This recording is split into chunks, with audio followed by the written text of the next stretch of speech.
आज के मेरे थंबनेल से आपको जो है ना अंदाज़ा तो हो गया होगा कि हम किस चीज़ के बारे में बात करने लगे हैं। ये एक गेम चेंजर कहवा है जो मैंने आज तक अपनी लाइफ में इसको खुद यूज़ किया है और मैं करती भी हूँ। अच्छा, अब पीरियड्स के दौरान आपको क्रैम्प्स बहुत ज़्यादा होते हैं, आपका ब्लड फ्लो नहीं हो रहा होता, आपको सिर्फ स्पॉटिंग हो रही होती है ना, तो उस चीज़ के लिए ये 4 बेसिक इंग्रीडिएंट्स जो है ना वो बिल्कुल नेचुरल इंग्रीडिएंट्स हैं, कोई इनका साइड इफ़ेक्ट नहीं है। ये जो कहवा है ना ये आपकी लाइफ़ का गेम चेंजर कहवा है। मैं इसे पर्सनली खुद यूज़ करती हूँ। इसमें सबसे पहले जो है ना 4 इंग्रीडिएंट्स को हम डिस्कस कर लेते हैं, स्टेप बाय स्टेप उनके फ़ायदे हम देख लेते हैं। सबसे पहले तो उसमें सौंफ जाती है।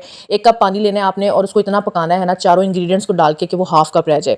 अच्छा, सबसे पहले हम इसकी बात करते हैं सौंफ इसके अंदर जाती है। जो सौंफ होती है ना ये हमारे वैसे भी डाइजेशन को भी ट्रीट करती है, हमारे जो पेट के अंदर गैस हो जाती है या ब्लॉटिंग होती है उसको रिड्यूस करती है, और सबसे इंपॉर्टेंटली ये क्या करती है कि ये हमारे जो यूट्रस के मसल्स होते हैं ना उसको रिलैक्स करती है। इससे क्या होता है कि हमें क्रैम्प्स कम होते हैं। ठीक है, उसके बाद हम बात करते हैं इलायची की। इलायची क्या होती है कि ये हमारे ब्लड की सर्कुलेशन को ठीक करती है, इसको जो है ना हमारे डाइजेशन को जो है वो इम्प्रूव करती है। इलायची से वैसे भी जो है ना बॉडी को जो है हम इरिटेट हो रहे होते हैं या हमें क्रैम्प्स बहुत ज़्यादा हो रहे होते हैं, तो इस चीज़ को जो है ना वो इलायची ट्रीट करती है। उसके बाद इसके अंदर आ जाती है शुगर। शुगर से क्या होता है कि शुगर से हमें फ़ौरन इंस्टेंट एनर्जी मिलती है हमारी बॉडी को। हम क्योंकि पीरियड्स के दिनों में वैसे भी बहुत ज़्यादा लो फील कर रहे होते हैं, तो इसमें क्या होता है कि अगर आप बेहतर ऑप्शन की तरफ जाती हैं तो आप हनी भी यूज़ कर सकती हैं। अगर आपके घर में शहद नहीं है तो आप शुगर को भी जो है ना वो इस्तेमाल कर सकती हैं। शुगर जो है इसमें हमें जो है ना फ़ौरन बॉडी को इंस्टेंट जो है ना वो एनर्जी मिलती है। ये गेम चेंजिंग कहवा है और इसमें वाक़ई में जो है ना इसका फुल ऑन मैजिक जो है ना वो मतलब मिलता है। अच्छा, ख़ैर इसको मैंने इतना पकाया था कि यहाँ पे जो है ना वो हाफ़ कप रह गया था। अब उसके बाद हम बारी-बारी बात करते हैं कि कौन-सी चीज़ें पीरियड्स के दौरान हमें अडॉप्ट करनी चाहिए, किन चीज़ों से हमें जो है ना अवॉइड करना चाहिए, कौन-सी चीज़ें किस हद तक हमें इस्तेमाल करनी चाहिए और किस तरीके से। अच्छा, सबसे पहले अब हम बात कर लेते हैं इसकी जो हमारे पास ना वाटर बॉटल भी होती हैं, और यहाँ पे मेरे पास ये एक है स्पेशल मेडिकल प्रोडक्ट है, सर्जिकल मेडिकल प्रोडक्ट। ये आप कहीं से भी ऑनलाइन आप यूज़ कर मँगवा सकते हैं। ये मतलब पीरियड्स के दिनों में हीट देने के लिए भी यूज़ होता है, और आप इसको जो है ना अपनी अगर कहीं स्वेलिंग हो गई है तो आपने एज़ अ मतलब कि उसको ठंडा, जैसे हम बर्फ़ को लेके उस पे उसे रबिंग करते हैं, तो ऐसे भी आप यूज़ कर सकते हैं। अगर उस तरह से आपने कूलिंग के लिए यूज़ करना है तो आप जो है इसको फ्रिज में रख दें, फ्रीज़र में थोड़ी देर के लिए, और उसके बाद इसको यूज़ कर सकते हैं। और अगर आपने अपने पीरियड्स के दिनों में अपने बिल्कुल क्रैम्प्स को कम करनी है या हीट लेनी है तो आप इसको 1 मिनट के लिए माइक्रोवेव करें, और उसके बाद जो है ना इसको आप यूज़ कर सकते हैं, और ये रीयूजेबल है।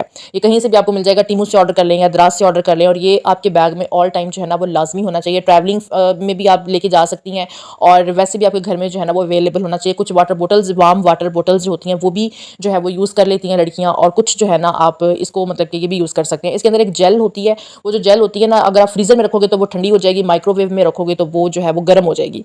ठीक है, उसके बाद हम बात कर लेते हैं पैंटीज़ की। पैंटीज़ आपको किस तरीके से यूज़ करनी चाहिए। एक तो ये हो कि फ्लेक्सिबल हो, बिल्कुल बिल्कुल जो टाइट कपड़ा है ना वो पीरियड्स के दौरान नहीं यूज़ करना चाहिए। इससे क्या होता है कि आपकी अगर कंफर्टेबल होगा तो आप खुद भी कंफर्टेबल फील करोगे, और आपकी बॉडी जो है ना वो बिल्कुल कंफर्टेबल रहेगी। बिल्कुल टाइट कपड़ा जो होता है ना वो पीरियड्स के दौरान यूज़ नहीं करना चाहिए। इतना ज़्यादा खुला हो कि वो आपकी बॉडी बिल्कुल जो है ना कंफर्टेबल हो। दूसरी सबसे इंपॉर्टेंट बात ये है कि आपको कॉटन फैब्रिक का पैंटी जो है ना वो यूज़ करना चाहिए। इंस्टेड के आप जो है ना दूसरे जो पॉलिएस्टर के कपड़े होते हैं या कोई भी नॉन कॉटन फैब्रिक कपड़ा है ना वो इस्तेमाल बिल्कुल नहीं करना चाहिए। क्यों, उसका नुकसान क्या है और फ़ायदा क्या है। कॉटन के जो कपड़े होते हैं ना ये आपकी बॉडी के अंदर जो स्वेटिंग होती है पीरियड्स के दिनों में स्पेशली, उससे एक बैक्टीरिया ग्रो करता है, उससे जो है ना स्वेटिंग की वजह से हमें इन्फेक्शन होता है, और उस इन्फेक्शन की ट्रीट करने के लिए मैं आपको एक सूडो क्रीम जो है ना वो भी आगे दिखा देती हूँ। उसको आप, अगर आपके रैशेज़ हो जाते हैं तो आप उसको इस्तेमाल कर सकते हैं। वो बच्चों के ऊपर भी हम लोग अप्लाई करते हैं, लाइक बच्चों को रैशेज़ हो जाते हैं पैम्पर वगैरह से, तो वो सूडो जो क्रीम है वो आप रैशेज़ के बाद अप्लाई जो है ना वो अपने ऊपर भी कर सकते हैं। लेकिन इसमें जो है ना आपको कपड़े का बहुत ध्यान रखना होता है। आपको जो है ना पैड्स जो हैं वो यूज़ करने होते हैं हर 4 से 6 घंटे के बाद। आपको फ्लो है, आपकी ब्लीडिंग हो रही है नहीं हो रही, लेकिन आपको 4 घंटे के 6 घंटे के बाद अपना पैड जो है ना वो चेंज करना चाहिए। ठीक है, अब सैनिटरी पैड्स जो होते हैं ना वो हमें heavy, medium to heavy flow के दौरान जो है वो यूज़ करना चाहिए। हर लड़की का जो पीरियड है ना साइकिल वो डिफरेंट होता है। ठीक है, किसी को 5 दिन ज़्यादा ब्लीडिंग होती है, किसी को 3 दिन ज़्यादा होती है, किसी को 4 दिन होती है। लेकिन उसमें क्या है कि आपने पैड्स यूज़ करने हैं। कुछ लड़कियां पेंटी लाइनर्स भी यूज़ करती हैं। पेंटी लाइनर्स जो होता है ना वो आपने यूज़ करना होता है जब आपको बिल्कुल आपका फ्लो कम हो जाता है, पीरियड्स के लास्ट डेज चल रहे होते हैं, और आपने जो है क्या उसे कहते हैं कि आपने आपका स्पॉटिंग हो रही होती है। डिटोल से कभी भी विजाइनल एरिया या अपना कोई भी प्राइवेट पार्ट जो है ना वो आपने वॉश नहीं करना। इसके बजाय आप लोग जो है ना वो कॉटन से साफ कर सकते हैं, आप टिश्यू पेपर से साफ कर सकते हैं। टिश्यू ऑल टाइम वैसे भी अपने बैग्स में रखा करें। इससे क्या होता है कि आपको अगर कहीं आप गए हुए हैं ट्रैवल करके, आपके पास आपको अचानक से पीरियड्स आ जाते हैं या आपके पास कोई पैड नहीं है, तो आप जो है ना कुछ टाइम के लिए, कुछ घंटे के लिए नहीं लेकिन कुछ टाइम के लिए आप टिश्यू जो है ना वो यूज़ कर सकते हैं। इससे क्या होगा, आपका जो लीकेज है वो तो हो जाएगा, लेकिन आपका थोड़ी देर के लिए आपको जो है ना वो सुकून, मतलब इस चीज़ को आप ट्रीट कर लेंगे। आपके पास गोलियाँ, मेडिसिन जो है वो टैबलेट्स होनी चाहिए, सनफ्लिक्स की पेन किलर होनी चाहिए, पैनाडोल होनी चाहिए। बाकी जो है ये मैं यूज़ करती हूँ पर्सनली, लेकिन आप लोग अपने डॉक्टर से कंसल्ट करके इस चीज़ को ट्रीट, मतलब देखें कि आपको कौन सी टैबलेट जो है ना वो सूट करती है पीरियड्स के दिनों में, क्योंकि वैसे तो पीरियड्स के दिनों में टैबलेट्स लेनी नहीं चाहिए, लेकिन कुछ लोगों की दर्द इतनी ज़्यादा सीवियर होती है, वो फेंट हो जाते हैं या वो उन्हें वॉमिटिंग हो जाना स्टार्ट हो जाती है, तो वो जब तक पेन किलर नहीं लेते ना, उनको जो है वो सुकून या रिलीफ नहीं मिल सकता। तो इसलिए ये सनफ्लिक्स हो गया या फिर पैनाडोल हो गया, ये जो दोनों टैबलेट्स हैं ना, ये आपके बैग में ऑल टाइम होनी चाहिए। और उसके बाद ये हम बात करते हैं ग्लोअर के एक फेमिनिन वॉश की। कभी भी अपने प्राइवेट एरियाज़ को कभी भी आप लोग जो है ना वो इस चीज़ से साबुन वगैरह से या कोई भी डिटोल वगैरह से वॉश मत किया करें। ये ग्लोअर का फेमिनिन वॉश है, डॉक्टर्स खुद इस चीज़ को रिकमेंड करते हैं। ये जो चीज़ें होती हैं ना, इस चीज़ का बहुत ध्यान रखना होता है। ये आपके वेजाइनल के पीएच को लेवल को बैलेंस करता है, और आपकी जो वेजाइना से अगर कोई गंदी स्मेल आ रही है या आपका मतलब डिस्चार्ज हो रहा है, किसी भी किस्म का लिक्विड डिस्चार्ज हो रहा है, तो ये उन सब चीज़ों को जो है ना वो ट्रीट करता है। टिश्यू के और भी बहुत से फ़ायदे हैं। अगर आप कहीं ट्रैवल कर रहे हैं, आपके अपने पैड डिस्कार्ड करना है, तो आप उसमें लपेट के टिश्यू के अंदर जो है ना वो पैड आप रख सकते हैं, डस्टबिन में डिस्कार्ड कर सकते हैं। उसके बाद ये सूडो क्रीम है, जिसकी मैं आपको बता रही थी कि ये रैशेस के दौरान आप लगा सकते हैं। अगर सम टाइम ऐसा होता है कि हम लोग कोई कपड़ा से यूज़ नहीं करते, या पैड हम ट्रैवलिंग में होते हैं, बार बार बैठने से, फर्स्ट डे के ऊपर ही अगर हम बार बार ट्रैवल कर रहे हैं तो काफ़ी देर बैठे हुए हैं, तो उसकी वजह से हमारे इन्फेक्शन हो जाता है। तो ये जो सूडो क्रीम है ये बहुत ही बेस्ट है।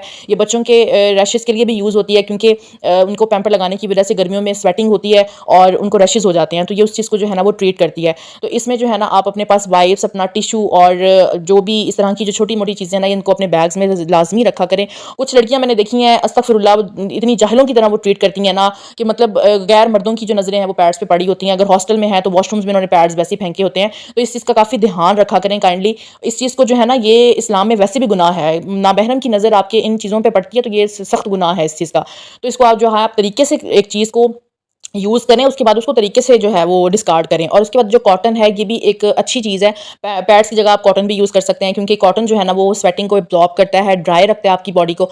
दूसरे ये जो 2 ऐप्स हैं ना, ये आप लोग जो है ना लाजमी डाउनलोड कर लें। इससे क्या होता है कि कुछ लड़कियाँ अपनी पीरियड्स की डेट भूल जाती हैं।